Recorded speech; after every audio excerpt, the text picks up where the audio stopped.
Hey there, it is SharRon Jamison from the Jamison Group. I hope everybody has had an amazing week.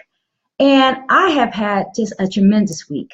Had a chance to allow my ministry and the marketplace all converge.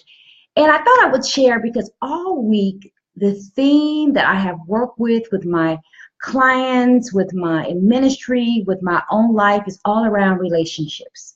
Relationships. And because what we know is that our relationships are so incredibly important. Hey, SC, thanks so much for joining me. Our relationships are important because our relationships are resources. We are our connections provide protection, so we know our relationships are important. But our relationships are also laboratories. Our relationships are ways and places and active things where we work out some truths and work out some stuff. And so in my relationship, in my week, I've had a chance to deal with corporate relationships, business relationships. I had a chance to conduct some sister circles, and I wanted to share 7 truths around relationships and how we can best show up in a way that we can position ourselves in our relationships to be helpful, hopeful, and healing. Again, helpful, hopeful, and healing. And even though I'm going to talk about personal relationships, all of our relationships have the same dynamics. Because here's the truth that I think is so important that we remember. If we do it anywhere, we do it everywhere. So that we bring ourselves to every situation. So even though I'm going to be going back and forth talking about personal as well as professional relationships, the dynamics are the same because we take ourselves with us everywhere we go. So again, if we do it in one place, we're doing it in a second place. It just might look different. So what are the first things I want to talk about? And let me know if you're here and if you want to share. I would really, really appreciate it. First thing that I think is so critically important that we talk about is that if you want to be in a healthy relationships, one, you have to have self-knowledge. We need to know who we are and who we are not. We need to know how we function. We need to know how we show up in the world. We also need to know what we need. It didn't matter this week if I was dealing with a social circle or a corporate center. Many of the challenges that we experience in our group dynamics was because people didn't know who they are. They didn't know what they needed and how they needed and why they needed. They didn't really understand how they navigate in the world. They didn't understand how people experience them. So I think it's so important that we understand who we are, one, before we get in a relationship with other people. And if we are already in a relationship, it's so important that we stay open to discover parts of ourselves that we may not be aware of, that we stay open to allow ourselves to evolve, that we stay open to discover a parts about ourselves that might be new. We need to always understand that self-knowledge is a journey. It's a progress. We always will be learning about who we are not. We will always be learning about things that make us tick and things that make us sick. We will always be learning about ourselves because we all are under construction. And so since we all are under construction, we are not the static human beings. But if we know who we are, and if we know and have the user manual on how we function in the world, we can have that information for ourselves, but we can also share that user manual with other people so that they can win at loving us, liking us, and supporting us. That's first thing. We have to know who we are and who we are not, what we need, how we function, what makes us tick, which makes us expand, which makes us constrict. The more information that we have about ourselves allows us to engage and connect with people in healthy ways. That's the first thing. So self-knowledge is key. The second thing that's so important is that it's so important to remember that withholding wounds, I'm going to say that again, withholding wounds Anytime that we withhold information to ourselves, or we withhold information from another person about who we are and what we need, we are not only wounding ourselves, but we are wounding the relationship. It doesn't matter if it's a professional relationship or if it's a personal relationship. Anytime that we don't share information because we lie to ourselves and say that a person cannot handle the information or the person cannot understand the information, any times that we conspire and we resist telling people the truth, our truth about who we are, we set our relationships up for failure. We cannot withhold information and then use the excuse that a person can handle the truth. That's a lie. We cannot withhold information and not share and say because that information that they don't know what to do with it, or withhold information because we think people are not going to change. That injures us, that betrays us, and you teach yourself not to trust yourself, but also you teach people, you don't give people the information they need to show up in a healthy, helpful way. It is important to not withhold information, and even if you have to say it messy, say it. We use excuses and we justify not sharing, not stating what we need because we don't want to take a risk to tell people what we need, or we don't know how to say what we need, or we are unwilling to say what we need.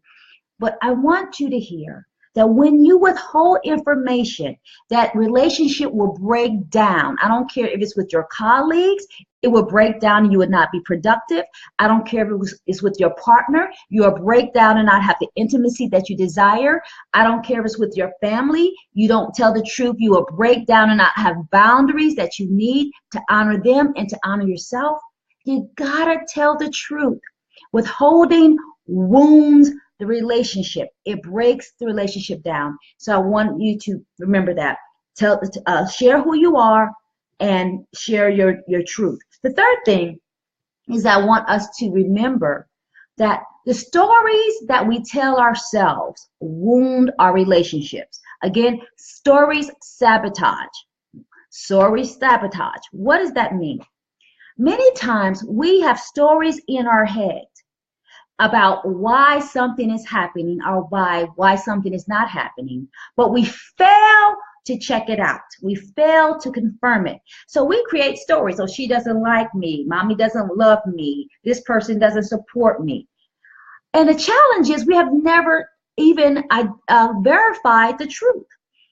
Until we surrender our stories and take the risk to ask the question, until we surrender all the lies and be open enough to tell the truth and also be open enough so someone can tell us the truth, we would never have healthy, loving relationships that we all crave.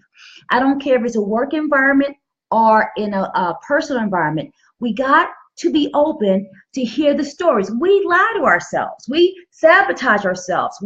And so people don't feel free to tell us the truth because we act out or we act in pathological ways, and we have to honor our pathology. It was interesting this week. I saw the pathology firsthand when a boss was trying to give feedback to one of the employees. She started crying. She had a scene. Why? Because she was using her pathology to shut down and to stop the conversation so she would not hear the truth. We do all types of pathological things, but once we own our truth, once we open ourselves so we can hear the truth, and once we own our pathology, that we do things so that we don't have to be present with the truth. We eat, we gamble, we drink, we spend money, we lie, we stay busy. We do all types of things not to be present with our truth. We will never heal. And if we never heal, we will never have the healthy relationships that we desire, that we deserve, that give us joy, that bring us peace, that bring us abundance, that bring connection, that bring collaboration. We are standing in our own way because we won't tell the truth. Because if you don't tell the truth, you can't forgive, you cannot heal, you cannot address, and you get stuck in the stories that you created, and you create stories to keep you safe. But however, the stories aren't keeping you safe. The stories are keeping you separated from your own desires and your own needs and your own dreams. So that's the third thing. The fourth thing I want to talk about very quickly is to remember that references ruin relationships. Our references ruin relationships. What do I mean by that? I mean that all of us have templates. We all were raised with families and raised in a culture and raised in an environment where we have our own blueprints of what relationships mean. Now, the challenge is that when we bring our blueprint in relationship with others, we have to understand that our blueprint is not the only one that matters. It's not the only one that counts. But when we use our blueprint as a framework, and we demand that our blueprint be the framework for our colleagues or our family or our partners, we set the relationship up to fail. Why? Because you have a blueprint, they do too. You have an understanding, they do too. You know some things they might not know. They know some things you do not know. So if there's not an understanding that you have some reference points, but that your reference points might be good for you, but not good for the relationship, you're going to fail. It was interesting in a sister circle. The ladies kept saying, oh, where I'm from, we did it this way. Or where I'm from, we do it this way. But guess what? It doesn't matter if you do it one way. You're the only one from that area. And if there's no room for another person to speak and share their reference points, and that you together create something that's uniquely divine for whoever's involved, the relationship will fail. Because in essence, what you're doing, if you don't open yourself up to hear somebody else's blueprint, you go into a relationship and said, this is how a relationship should happen, and it needs to happen just like this. And if a person doesn't know your blueprint, if they don't want to follow your blueprint, if they don't think your blueprint is healthy, what happens is they can't be in relationship with you. We all have to understand that our references are just that, reference point only. They're not the truth. They're not universal. They're not ubiquitous. They're just reference points. But we bring the reference points to the table, and then we talk about how can we get our needs met based on our truth. And that's really, really important. So that's the fourth thing, our reference ruin relationships. The fifth thing I want to talk about is that our paradigms pollute relationships, how we function, our personal paradigms. I'm going to give you an example from my life. I've been very honest. When I was growing up, I was bullied a lot. I got beat up and had a concussion, and kids knocked me around, and we moved a lot in my life. My parents, I had teenage parents. We moved a lot around my life. So I created this personal paradigm of knowing how to shut down, whoop, and to numb myself out, right? The problem is, because that was my paradigm, that was my habit, it was so unconscious, I would always shut myself down. And what happened was I cut people off from connecting with me, was totally not aware of it. But the blessing of it is I'll let someone tell me the truth, right? Because we all have blind spots. So we all need people in our lives who are loving, loyal, and what I call stakeholders, to illuminate those things about ourselves that we can't see. And my friends informed me that I always shut down, and that I always had this barrier that was hard to penetrate. Now, why is that important? Because I wanted to be in connection, but I was the one, I was my worst enemy. I was the one preventing that. Now, I did that in my 30s, in the 20s and 30s. But when I understood and was able to understand that my paradigms were polluting my relationships, I had a choice, and I was able to change. Now, why do I share that? It's important that we all look at how we bond with people and how we interact with people. and identify ways that we bond with people or interact with people that make it difficult for them to connect with us. Because we do it, we're not aware that we do it, but we do it. But then the challenge is that the relationships, the closest that we seek, we are the ones sometimes getting in the way. We become our own impediments to the very things that we want. So we got to make sure and identify, how am I showing up? How am I becoming an impediment in this relationship? How am I preventing the connection that I desire?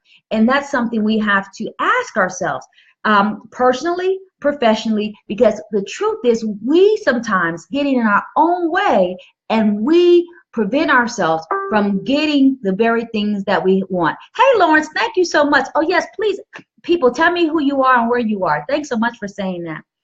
The sixth thing that I want to say is that we all need to, I hate the word need, to develop skill and will to be in relationship. When we think about it, we all want to be in relationship with people, but some of us never have been taught how to do it successfully and ethically and lovingly. We haven't seen it. We haven't seen it modeled. We haven't seen it up close and personal. And even if we saw our parents have a healthy relationship, maybe we haven't seen something that was really helpful because we don't know what was going on in their relationship. Because even though we didn't see them fight, we could have felt the energy that something else is happening. Hey, Paulette, thanks so much for joining me. So it's really important to understand and appreciate, even though you want to be in a relationship, maybe you have the skill, but maybe you don't, or maybe you have the will. And we need to have skill, which is knowledge about communication, compromise, conflict, and the willingness to do it. Because it doesn't matter if you have the skill to do something, but you're not willing to do it. Or it doesn't matter if you're willing to do it, but you're not ready to do it now in this relationship that you're in now. We always have to remember that we always have to be upgrading our relationship skills. Just like you trade in your car and get a tune-up, we need to get relationship skill tune-up, because the better we come and the more we're gonna have to come to a higher level. Hey, Sylvia. And if you want to have deep conversations with people who are progressive and people who are committed to growth, they are not going to allow you to interact with them at a very low level way. We have to be able to name our emotions. We have to be able to have impulse control. We have to be able to be courageous enough to say our truth without blaming and without projecting. Those are things we have to do. And even if they are hard, it's important to say, you know what, I need help. Now here's the challenge. In the sister circle I was with, the ladies were saying, oh, I read books all the time. But here is the truth. It doesn't matter if you read a book. That's helpful, but that's not enough. Hey, Denise, I'm going to give you an analogy. You can read about swimming till the cows come home, but you don't know if you can swim until you jump in the pool. Why is that important? Our relationships are laboratories. And in our relationships, that's when we practice our skills. So we need each other. So, and as we're practicing, sometimes we're going to hurt each other. So we have to forgive ourselves and give each other grace and mercy, right? We got to practice. We have to practice. And if you don't practice to strengthen those muscles, you're never going to be strong. I think so often we see that people stay in relationships that they need to leave because they don't know how to leave. Or they leave relationships because they don't know how to stay, because they don't have the skills to stay. It's so important to understand that if we're in relationships, we have to upgrade and maintain our skills. That means that we have to go to seminars. That means that we just can't read the book. We have to practice. We have to practice. Tam, I'm not yelling at anyone. So now, why is that important? I also do executive coaching. And it's so interesting that many of my executive coaches, my head of corporations, they are totally unaware of how they show up in the world. And that's the problem with people who are very bright. Because people who are very bright, they have been successful And many times they're not aware that they have limited people skills. They only find that out when they do what they call a 360 review, which is anonymous, and then people write all types of stuff. And that's the only way that many times that they know that they have some deficiencies that they need to work out. So I just want you to make sure we know that we have to always be increasing our skills, because it doesn't matter. Your personal skills, if you increase those, will help your professional life. You improve your professional communication, is going to help your personal life, because you can't unlearn what you can't act like you don't know what you know. But if it's happening in one place, it's happening at the other place.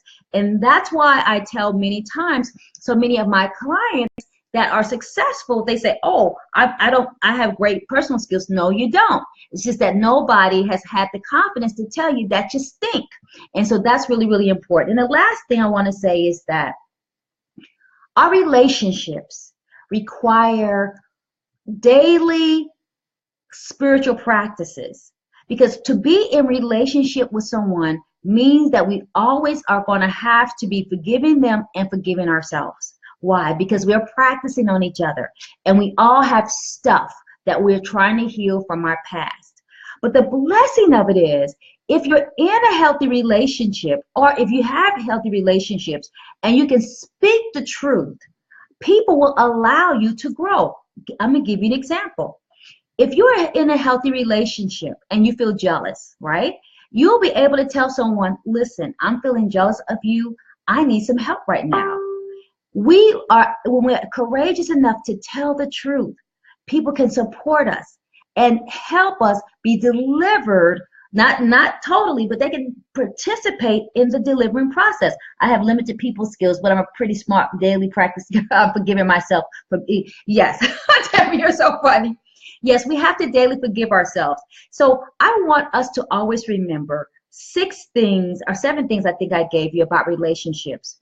Because all week I have had a chance to work with people who are hurting needlessly, because they won't do the things that they need to do to participate in their own healing. Remember, we are our own rescue. We are responsible. What does that mean? We are responsible. We are able to respond. That means that we're able to change the things that are broken, to challenge what needs to change, to call forth the truth, to compromise, so we can coexist. We have the responsibility to do it, and we have to own our own happiness. So 7 things real quickly. I'm going to run it down and I'm going to leave. I thought this was going to be 10 minutes and I start talking, and then 23 minutes later. 1, I want to repeat, know yourself. Understand who you are not, what you need, and how you navigate in the world. And know that you might need friends. No, you will need people you trust to identify your blind spots, because we cannot see ourselves totally. And there's some things about us, that how we navigate in the world, that shuts people down and it shuts people off from us.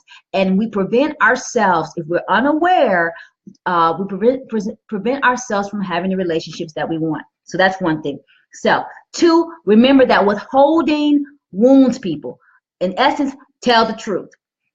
Tell the truth about what you need. Tell the truth about what you don't like. Tell the truth about your own pathology.